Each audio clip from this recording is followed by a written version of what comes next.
Queridos, abra sua Bíblia aí para o Evangelho de Marcos, o capítulo 8, os versos 22 e 26, texto para a gente caminhar juntos aqui. Marcos é o escritor do segundo Evangelho do Novo Testamento. Marcos, segundo a maioria dos comentaristas, admite que ele foi o primeiro evangelho a ser escrito. Marcos não era apóstolo e ele recebe a maioria das informações de Pedro. É Pedro quem ajuda Marcos a escrever o evangelho.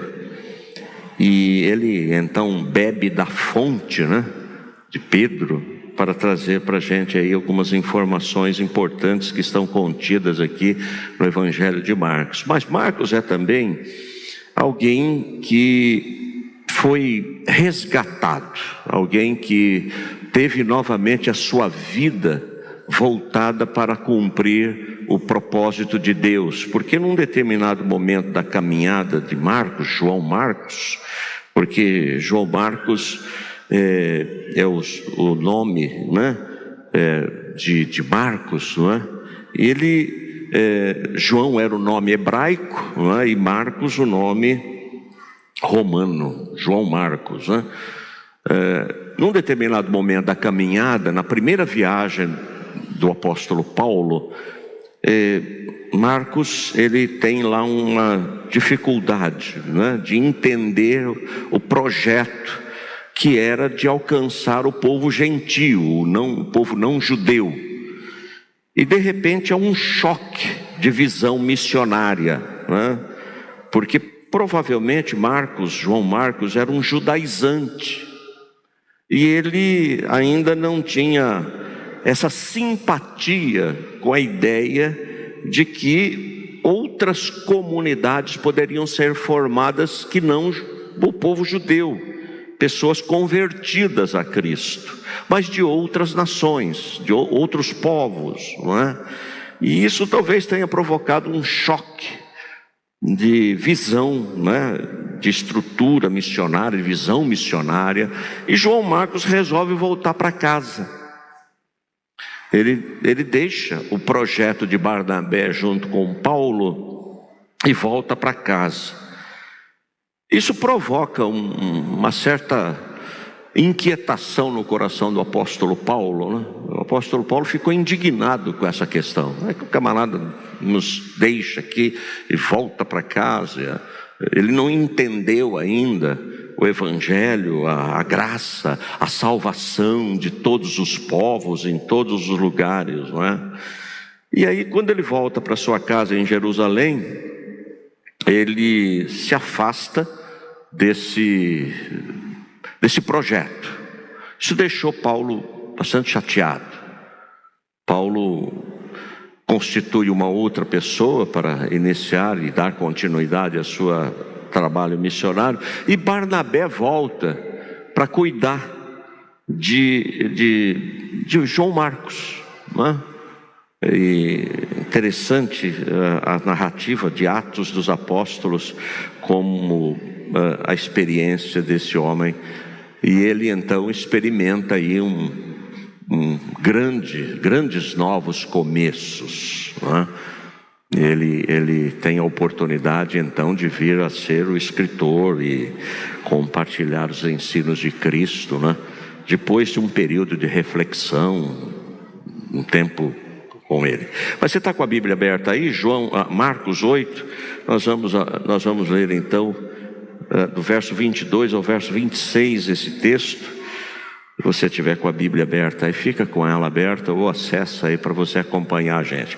O verso 22 diz assim: eles foram para Betsaida e algumas pessoas trouxeram um cego a Jesus, suplicando-lhe que tocasse nele.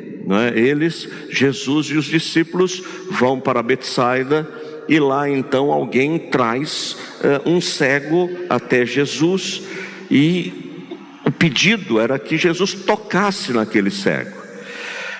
A incapacitação, né, ou a sua limitação, a limitação do cego, o incapacitava para ver, mas não para viver.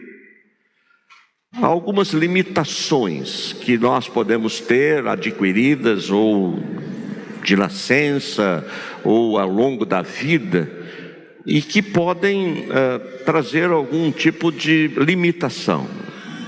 Mas nós não podemos deixar de viver. Nós precisamos continuar vivendo. Nós precisamos continuar aproveitando todas as oportunidades da vida. Então, nesse texto, a gente pode ver o quê? Algumas pessoas levaram esse cego até Jesus. Algumas pessoas se incomodaram com aquela situação, com aquela realidade, com o que ele estava enfrentando, o momento que ele estava vivendo. Falaram assim: você precisa de Jesus. Nós precisamos dar um jeito de te levar até Jesus. Nós precisamos que você tenha um encontro com Jesus. O cego, ele presta atenção nessa oportunidade. Então, tem a ação dos amigos, das pessoas que querem levá-lo até Jesus, mas o cego está aberto também a essa possibilidade. Alguma coisa boa pode acontecer, eu quero ir com vocês, eu preciso ser ajudado, eu estou enfrentando um momento e eu quero que alguém realmente me ajude a superar este momento. Os ouvidos do cego estão atentos. Ele está ouvindo o que está acontecendo e o que está sendo dito. Agora, presta atenção nisso. Quando nós estamos vivendo algum tipo de limitação, algum tipo de problema, nós muitas vezes estamos muito mais inclinados a ouvir aquilo que nós queremos ouvir do que aquilo que nós precisamos ouvir. Porque quando nós vivemos algum tipo de luta pessoal, alguma dificuldade, alguma limitação, nós entramos num estado de autocomiseração. Nós imaginamos que as pessoas devem ser solidárias à nossa dor. Nós imaginamos que as pessoas devem todas se reunir em torno de nós e dizer algumas coisas para que a gente possa então ter algum tipo de alento, não é? Ter algum tipo de melhora, ainda que emocionalmente. Então, esse cego, ele está aberto a ouvir o que ele precisava ouvir e não o que ele queria ouvir. É diferente. Se você está vivendo um problema, uma dificuldade, uma luta, você sempre vai se aproximar de pessoas que de alguma maneira vão tentar amenizar a sua dor, não de repente desafiando você a dar um passo de fé, a ter ousadia em crer, a sair daquilo que sempre você fez, viveu. Então esse cego está aberto a isso. E o que a gente sabe, irmãos, à luz da palavra de Deus? Que há várias formas de cegueira. A mais óbvia é a cegueira física. Pessoa que você encontra na rua, ou da sua família, ou alguém que você conhece, que é cego fisicamente. Mas as outras cegueiras, ou a outra cegueira da alma, do coração, a cegueira de si mesmo, a cegueira dos outros, são também cegueiras. Você tem os olhos físicos bons, mas você não consegue enxergar o outro. Você não consegue enxergar a si mesmo. Você não consegue enxergar o seu coração. A cegueira da alma, que são também bastante desafiadoras. A cegueira da alma, ela me torna insensível à dor e do outro, e me torna uma pessoa obstinada. Eu estou buscando um objetivo e vou lutar por esse objetivo, mesmo que algumas pessoas tentem te ajudar, você continua no erro, você continua fazendo a mesma coisa, você continua defendendo o mesmo ponto de vista, você continua levantando as mesmas bandeiras, né? Há coisas no mundo espiritual que eu e você não conseguimos ver com os olhos físicos. Só os olhos espirituais podem ver.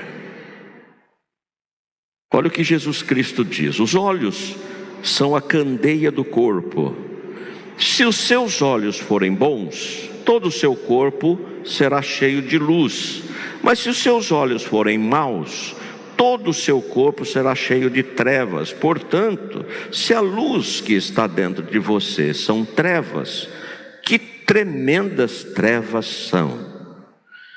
Jesus diz que quando nós olhamos para a vida de um modo errado, para as situações que nós enfrentamos de um modo errado, todo o nosso corpo, toda a nossa alma, tudo que somos fica em trevas.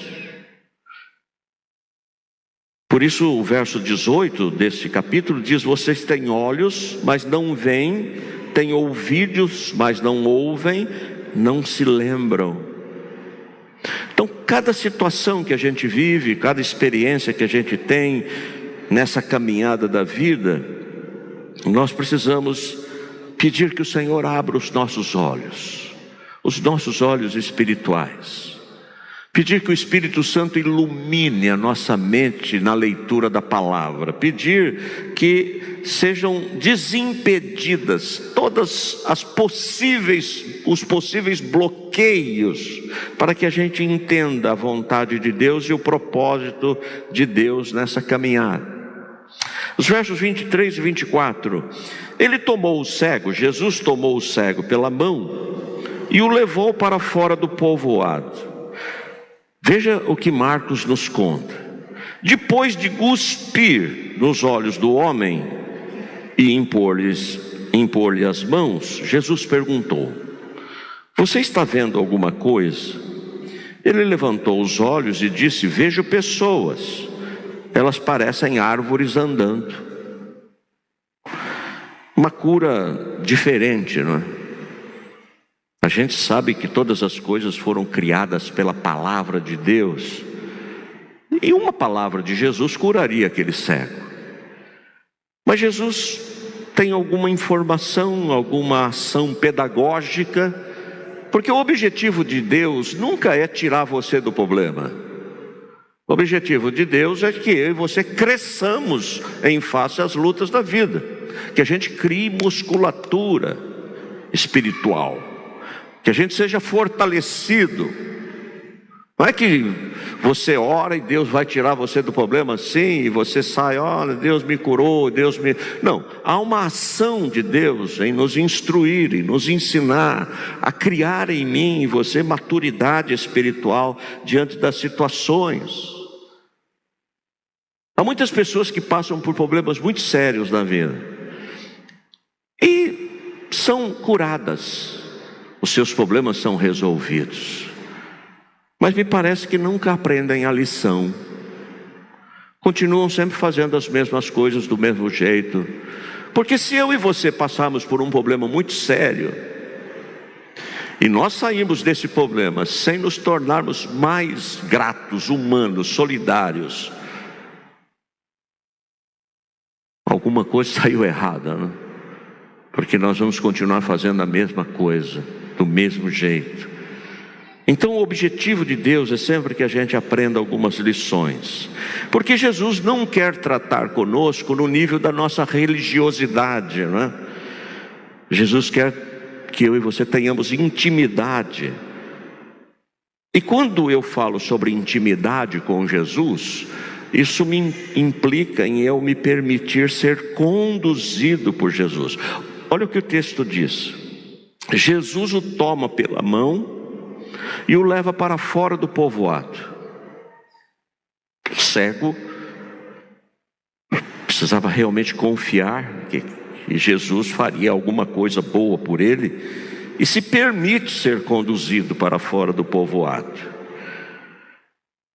Esse agir de Deus na vida dele é algo extraordinário, porque Jesus gospe nos olhos do cego.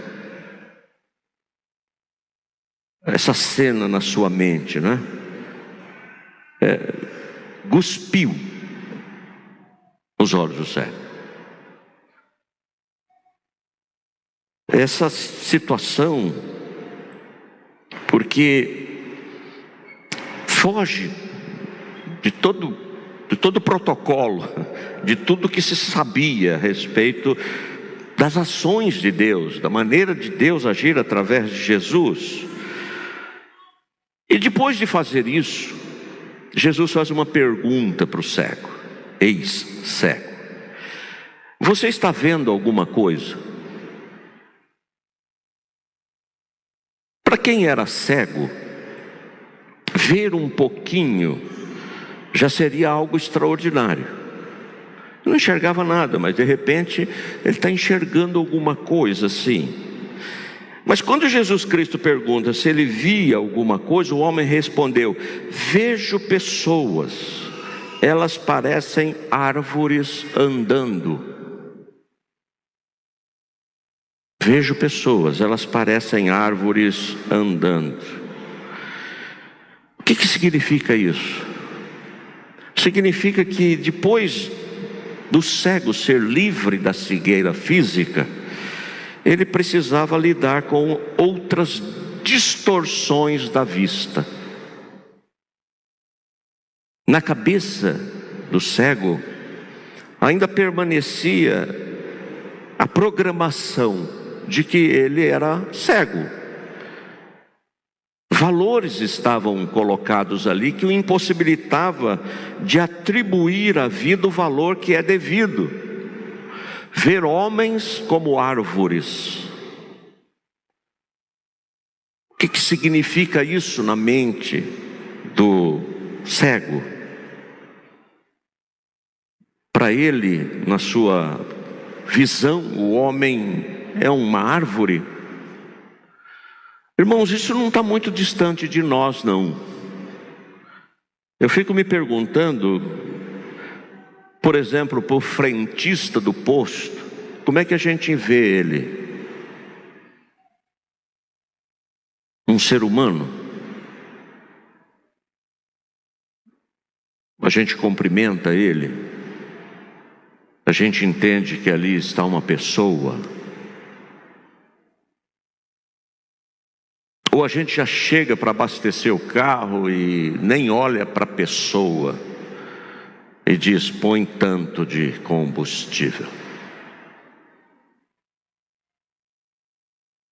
Eu já disse aqui que eu tenho uma mania de sair pela rua cumprimentando as pessoas. Alguém já me viu na rua? Eu disse: pastor, o senhor estava conversando com o senhor? Estava. Eu estou igual o salmista, né? Perguntando a minha alma, né? Alguma coisa. Não sei se você já conversou sozinho, ou só eu, né? Mas um dia eu estou na rua e tem uma moça limpando a rua com aquele carrinho, né? E eu passo por ela e a cumprimento, né? Disse: bom dia, minha senhora. E ela continuou varrendo. Aí eu fiquei assim, puxa. Aí parei e olhei para ela e disse: bom dia, minha senhora. Aí ela olhou para mim assim, ela disse: o senhor está falando comigo? É, a senhora estou falando. Ah, bom dia. Muito provavelmente essa mulher se assustou porque todo mundo a via como uma árvore.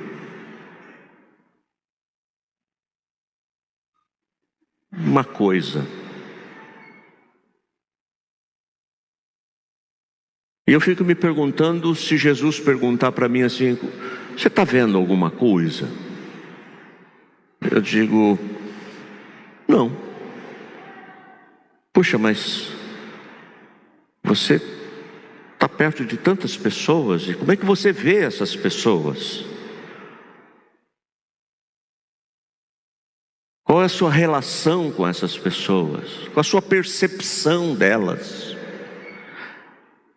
Eu já contei aqui o dia que eu fui ao médico cardiologista, um senhor, e ele puxou a conversa comigo para falar sobre esse sentimento que ele tinha de que Jesus estava às portas. E eu comecei a conversar com ele sobre esse entendimento que a Bíblia nos dá. Eis que estou à porta e bato, se alguém me ouvir a minha voz, abrir a porta. Mas a percepção de que nós devemos estar preparados e tal. Rapaz, foi quase meia hora de consulta. Eu acho que a secretária ia bater ali na porta a qualquer momento, dizer: olha, tem mais gente para o senhor atender, não é? Mas a conversa ficou tão interessante, né? Que ele parou tudo que ele estava fazendo, começou a fazer algumas anotações e compartilhava também a percepção dele, a visão dele, enfim, uma coisa assim. O que Jesus precisa consertar na nossa mente quanto à percepção em nossa volta? Como é que você vê a sua esposa? Como é que você vê os seus filhos? Como é que você vê o seu esposo? Como é que você vê as pessoas lá com quem você se relaciona? Tem algumas pessoas que só lembram da gente quando precisam da gente. Já se sentiu assim, não? Alguém que liga para você e fala: está precisando de alguma coisa. Vai pedir o carro emprestado. E a pessoa tem uma cara de pau enorme. Ela diz: estou com uma saudade de você, nunca mais nos falamos. Aí você já fica empolgado. Dali a pouco vem a pancada. Eu falei: rapaz, esse camarada só liga para mim. Como é que você vê as pessoas, aquelas que te ajudam a sair das enrascadas, não é? Como é que você vê as pessoas? Está consertado na sua mente, ou você continua pensando como você sempre pensou?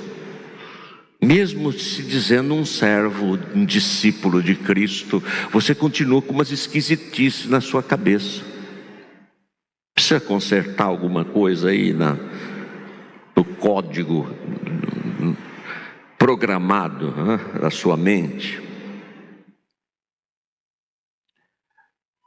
Nós enxergamos a vida, irmãos, através dos nossos valores, dos nossos códigos de pensamentos. Nós enxergamos a vida através das nossas lentes. E aí Jesus quer que a gente enxergue a vida com as lentes dele, com os valores dele.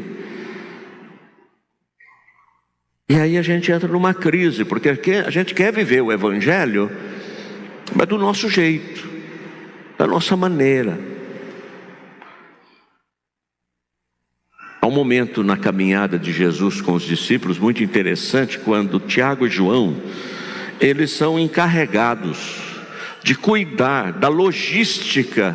Jesus, quando ele se deslocava de uma cidade para outra, de um povoado para outro, Tiago e João eram responsáveis pela logística. Eles iam na frente e chegavam lá e tentavam encontrar uma casa para que Jesus pudesse tomar uma água, descansar, os discípulos pudessem se alimentar. E eles são encarregados disso. E chega um momento em que eles estão indo para um povoado ali de Samaria. E quando eles chegam lá, Tiago e João, e sai perguntando assim: olha, está vindo Jesus, os discípulos, e a gente poderia ficar aqui na sua casa, você pode oferecer uma água, um pão, uma refeição, alguma coisa? Não. Ninguém quis hospedar, nem Jesus, nem os discípulos. Rapaz, João e Tiago ficaram muito bravos. Olha o que diz o texto. Lucas 9, 54, 55.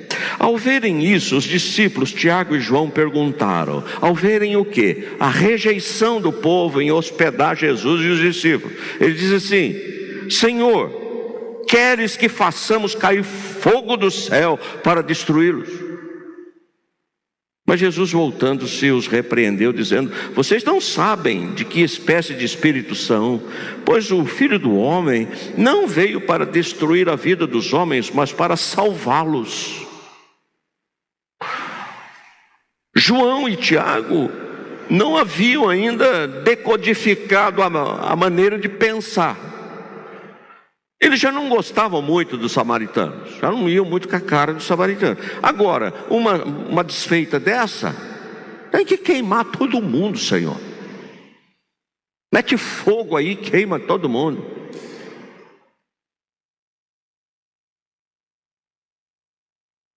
Após alguns anos na caminhada com Jesus e a própria vida da caminhada com Deus, João, que era chamado filho do trovão, você já imaginou o apelido do cara?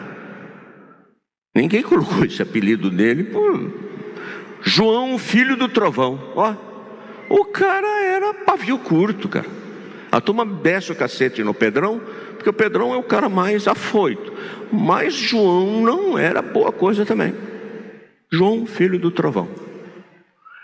Após alguns anos de caminhada e da decodificação do cérebro, dos valores, João passa a ser conhecido como o apóstolo do amor. Seus últimos momentos de vida, ele gastou falando do amor. É isso que Jesus faz com a gente. A gente chega com uma pedra bruta, a gente chega a fim de arrumar, tentar impor a nossa maneira de ser, o nosso jeito de ser. E algumas pessoas até dizem assim: não, comigo é diferente. Não, esse negócio aí, ó. Eu gosto muito de ler a Bíblia, mas tem uns negócios lá que eu acho assim meio estranho. Eu não gosto muito daquilo lá, não. Eu tenho a minha maneira de ser, meu jeito de ser, não é? Apóstolo do amor. O que eu e você precisamos entender à luz da palavra de Deus, dessa decodificação da nossa mente em relação à vida? Deus precisa vir antes das pessoas. A nossa relação com Deus fortalece os demais relacionamentos. Quando eu me relaciono bem com Deus, eu me relaciono bem com as pessoas. Quando eu aprendo a me relacionar com Deus e me percebo nessa relação com Deus e na soberania de Deus sobre a minha vida, eu sou desconstruído das minhas crises existenciais. Porque é Deus quem me ama. Não são os fatores da vida que determinam o amor por mim, o que aconteceu comigo, mas a certeza de que Deus é imutável, o caráter de Deus é imutável, e Deus tem um propósito e um plano na minha vida. Eu não estou entendendo nada, mas eu descanso nessa certeza. Então, quando eu me relaciono com Deus, quando eu entendo o valor de Deus na minha vida, quando eu me relaciono com Deus, eu me coloco numa perspectiva correta em relação à vida. A esposa, o cônjuge, precisa vir antes dos filhos. Eu já disse aqui que a paternidade é transitória, o casamento é permanente. Você fica paparicando esse bebê aí, essa criança o tempo todo, daqui a pouco ele vai embora e larga você chorando no quarto. É assim. Não é assim, Júnior? Vai embora.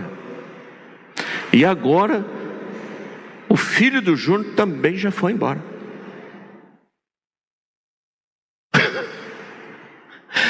Mas a gente cria a nossa vida em torno dos filhos, não em torno do relacionamento conjugal.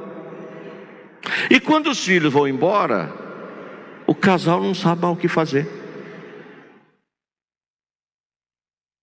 Acabou a razão da minha vida. Não tem mais graça aqui em casa. Tudo aqui agora ficou triste. Então você cria o seu filho, a sua filha, da melhor maneira possível, mas não esqueça de cuidar do seu marido. Não esqueça de cuidar da sua esposa. Não se esqueça disso. Outro dia alguém falou para mim que o marido chegou em casa depois de uma viagem, não sei de quantos dias, e a mulher saiu para recebê-lo. Ele: oi, esposo, tudo bem, tal, deu um beijinho nela. Quando chegou o cachorro, o cara fez uma festa maluca pro cachorro.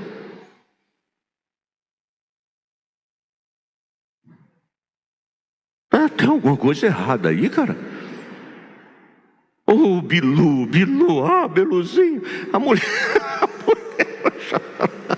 e aí, beleza? Tá tudo bem? Cuidou bem da casa? O Bilu o Bilu é o centro das atenções. Ninguém é mais importante nessa casa do que o Bilu. Bem, eu sou da época que criava cachorro com polenta, né? Quem é dessa época? Levanta a mão.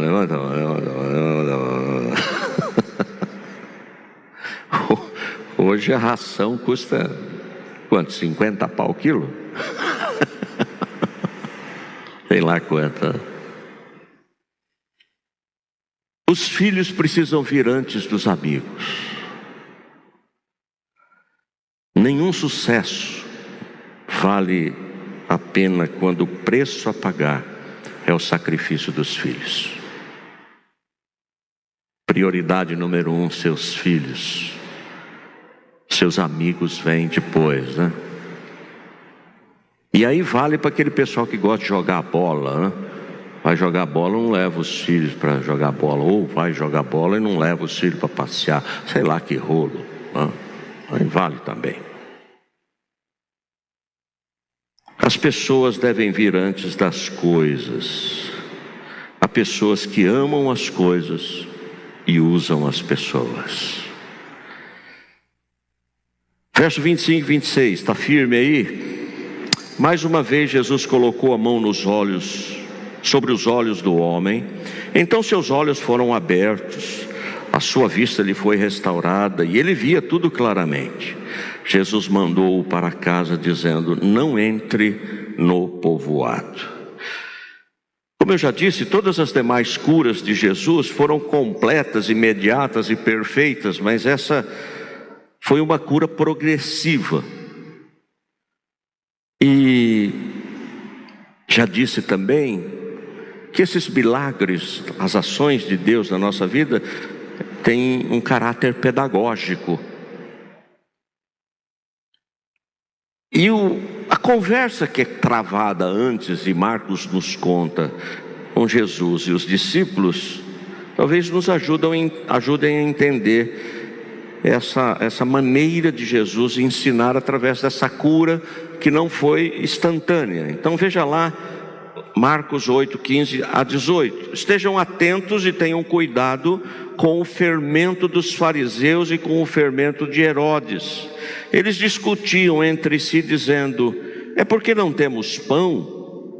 Percebendo a discussão, Jesus lhes perguntou: por que vocês estão discutindo sobre não terem pão? Ainda não compreendem, nem percebem? Seus corações estão endurecidos. Vocês têm olhos, mas não veem, têm ouvidos, mas não ouvem, e não se lembra. Jesus está chamando a atenção dos discípulos para uma miopia espiritual, né? E é nesse contexto que Jesus está falando com os discípulos para o perigo que os discípulos corriam, no sentido de estarem envolvidos naquele movimento, em todas as coisas que estavam acontecendo, mas não estarem apercebidos da importância deles de realmente entender que Deus quer nos curar por completo, todas as áreas da nossa vida. O fermento na Bíblia está sempre associado ao pecado, né? Falsa doutrina, o pecado na igreja, a hipocrisia, são sempre colocados no Novo Testamento como fermento. A ideia de que isso começa pequeno, mas vai se expandindo. vai se tornando um movimento, vai desestruturando e criando uma forma nova, né? Quando a mulher coloca fermento na massa, no bolo, no pão, ela aguarda um tempo e de repente aquele pedaço de massa assim se torna desse tamanho. A ação do fermento na massa vai levedando, vai mudando a forma, o jeito. E aí a Bíblia diz: cuidado com o fermento. As falsas doutrinas, a hipocrisia, pecado dentro da igreja, cuidado com isso. Começa pequenininho, mas isso vai se expandindo, vai crescendo. A cegueira espiritual não é menos real nem menos trágica que a cegueira física. Há muita gente nas nossas igrejas, irmãos, que saiu das trevas para a luz, mas que confunde gente com coisa. Enxerga a vida através de uma perspectiva distorcida. Uma negação aos próprios valores cristãos. E os valores cristãos emprestam à vida o valor adequado de todas as coisas. E o texto é muito importante porque diz assim: Jesus mandou para casa dizendo: não entre no povoado. Consertou. Nossa equipe é fantástica. Estava resolvido aqui. O homem curado se coloca a caminho, não se sente acabado e tem consciência da necessidade de mudanças frequentes. Eu e você passamos por essas fases da vida, e eu e você precisamos estar abertos a essas mudanças. O que Jesus está fazendo em mim, o que Jesus está fazendo em nós. Não sei quais eram os propósitos antigos desse homem, mas Jesus coloca um novo propósito para ele. Jesus diz para ele assim: vá para a tua casa, vá para a tua casa e testemunhe da misericórdia de Deus por você. Vá para a tua casa, para de tentar ficar pregando para todo mundo aí. Tem um pessoal assim, né? Prega para todo mundo, mas é um péssimo exemplo dentro da sua própria casa.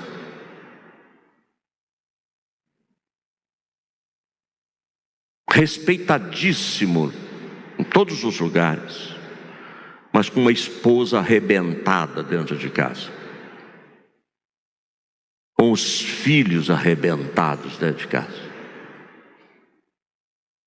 Não existe maior desafio para mim e para você do que sermos dentro da nossa casa referência, motivação, para que outros também amem a Deus.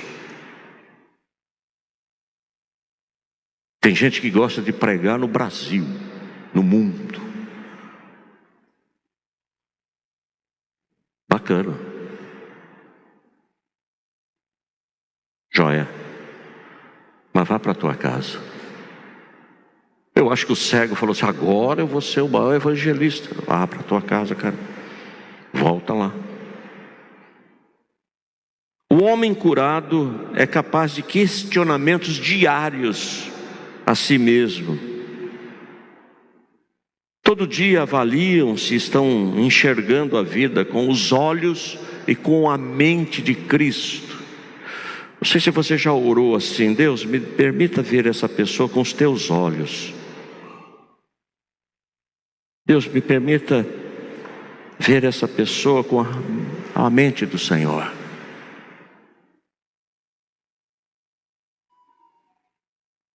Uma senhora procurou o pastor para dizer da filha com quem ela já tinha há algum tempo uma séria desavença, porque a menina se afastou dos caminhos do Senhor e passou a viver uma vida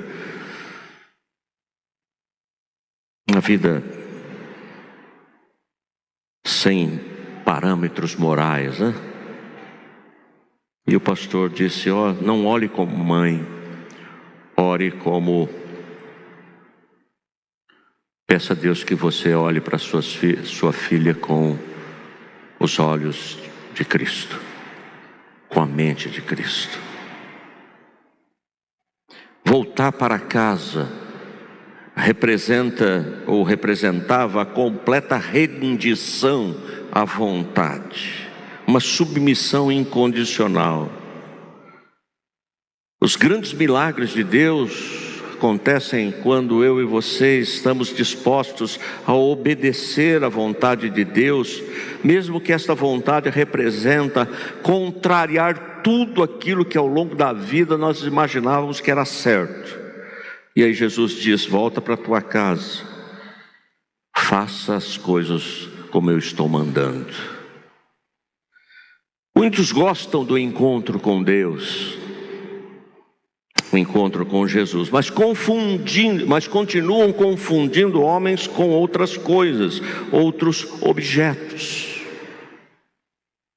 Muitos têm Jesus como confidente. Já ouviu alguém dizendo assim para você: pastor, eu conto tudo para Jesus. Tudo que acontece eu conto para Jesus. Eu abro meu coração e falo tudo para Jesus. Mas não veem Jesus como Senhor da vida delas. Jesus é um confidente. Eu conto para ele um monte de coisa. Mas quando Jesus diz para mim: faça isso dessa maneira, não, aí não. A maior bênção é podermos caminhar do jeito de Jesus.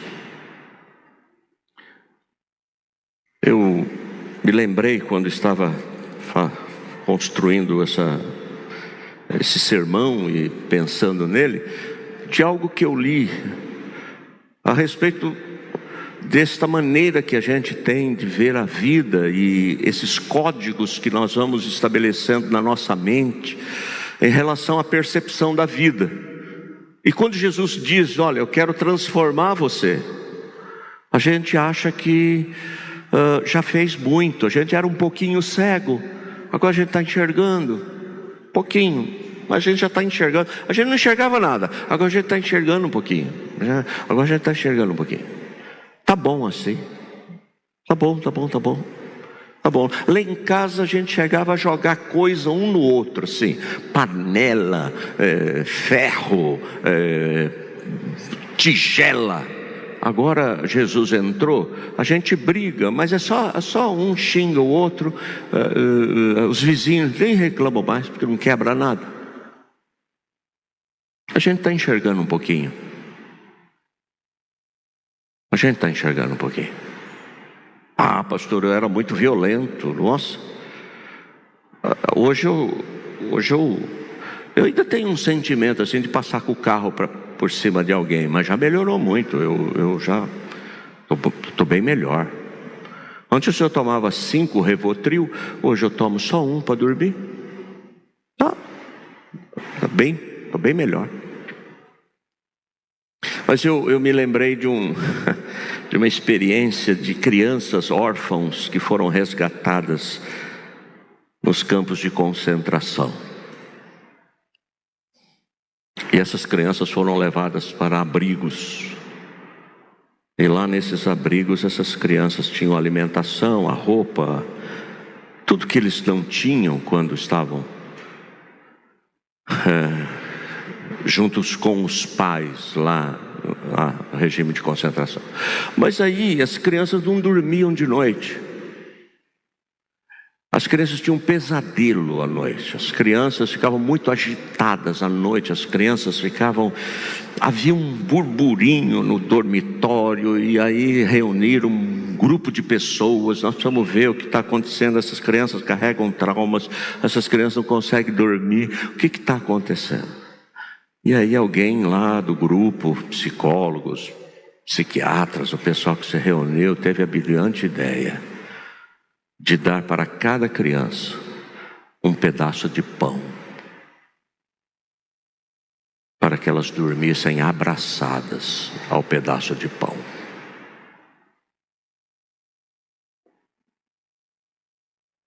descobriu-se que essas crianças tinham tanto medo de passar fome, de que no outro dia não teria nada para elas comer, e elas não conseguiam dormir. Dava um pedaço de pão para as crianças, elas abraçavam o pedaço de pão e dormiam. Amanhã está garantido o café. A nossa mente, nós vamos nos condicionando a algumas coisas. Nós vamos aceitando algumas coisas como normais na nossa vida. A gente era cego, agora a gente está enxergando um pouquinho. Tá bom, tá ótimo. Meu vizinho que é cego, meu vizinho, ele é cego mesmo, mas eu já estou enxergando um pouquinho.